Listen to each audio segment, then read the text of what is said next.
एक व्यक्ति 4800 मीटर की दूरी 24 मीटर पर सेकंड की चाल से तय करे तो उसे कितना टाइम लगेगा। देखिए, स्पीड बराबर क्या होता है, डिस्टेंस बाई टाइम। मुझे टाइम पूछा है ना, तो टाइम बराबर क्या होगा, डिस्टेंस। स्पीड यहाँ आ जाएगा, स्पीड डिस्टेंस क्या है 4800।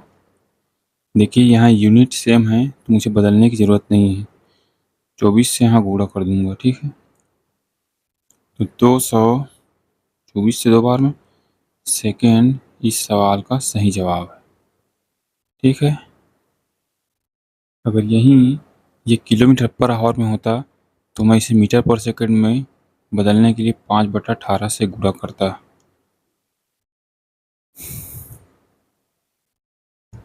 एक कार द्वारा 1200 मीटर की दूरी 40 सेकंड में तय करने में उसकी चाल क्या होगी। देखिए चाल पूछा है ना, तो स्पीड बराबर क्या होता है, डिस्टेंस बाई टाइम।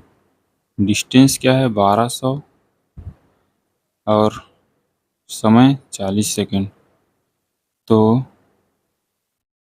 4 तिया माने 30 मीटर पर सेकेंड। अगर ऑप्शन में मुझे किलोमीटर पर आवर दिया हो तो मैं इसे 18/5 से गुणा कर दूंगा। 5 छक्के यानी 108 किलोमीटर पर आवर इस सवाल का सही जवाब हो जाएगा। उम्मीद करता हूँ फार्मूला आपको याद हो गया होगा। एक बस 40 मीटर पर सेकंड की चाल से 2 घंटे में कितनी दूरी तय करेगा। देखिए इस बार यहाँ घंटा दिया है, यहाँ मीटर पर सेकंड दिया है, तो आप इसको किलोमीटर पर आवर बनाइए। 40 को अगर मैं 18/5 से गुणा कर दूँ तो 5 अट्ठे, तो 18 अट्ठे कितना होता है 144। ठीक है, 144 किलोमीटर पर आवर आ गया, और इधर घंटे में है तो ये किलोमीटर पर आवर आया।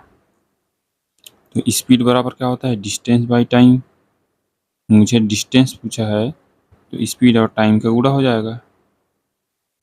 तो स्पीड कितना है 144 और टाइम कितना है 2 घंटा, तो 144 दूनी कितना होता है 288 किलोमीटर।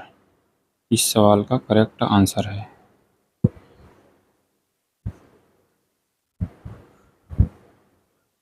एक कार 40 मीटर पर सेकंड की चाल से 2 मिनट में कितनी दूरी तय करेगा। देखिए स्पीड बराबर क्या होता है, डिस्टेंस बाई टाइम।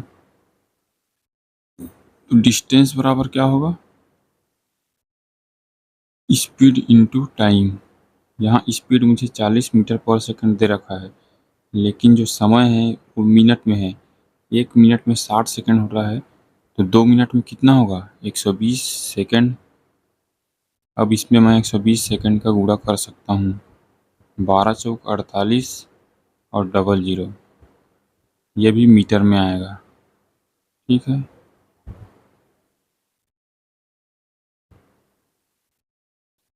दो कारों के चालों का अनुपात 4:5 है, तो समय का अनुपात क्या होगा। देखिए एक बात का ध्यान रखना, अगर डिस्टेंस कांस्टेंट है, कांस्टेंट मतलब फिक्स है आने और जाने दोनों में, या एक बात का और ध्यान रखना कि अगर आपको दूरी नहीं दिया है तो आप डिस्टेंस को फिक्स ही मान के चलना। ठीक है, डिस्टेंस कांस्टेंट ही रहेगा।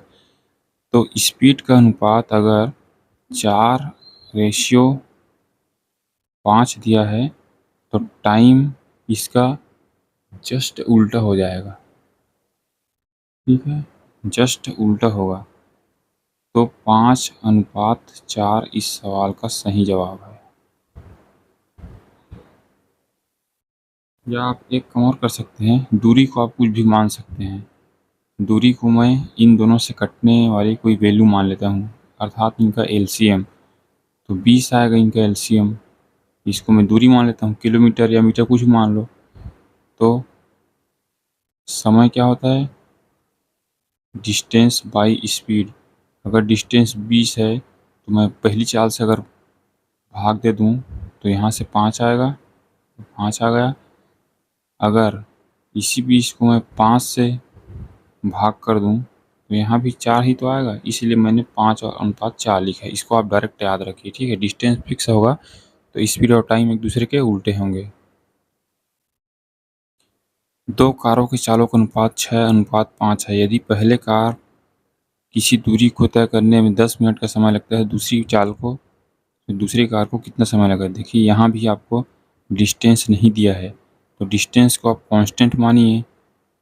तो जो स्पीड का रेशियो है वो 6:5 है, तो टाइम का रेशियो क्या होगा? 5:6। ठीक है, ये टाइम का आ गया और टाइम मुझे दे रखा है।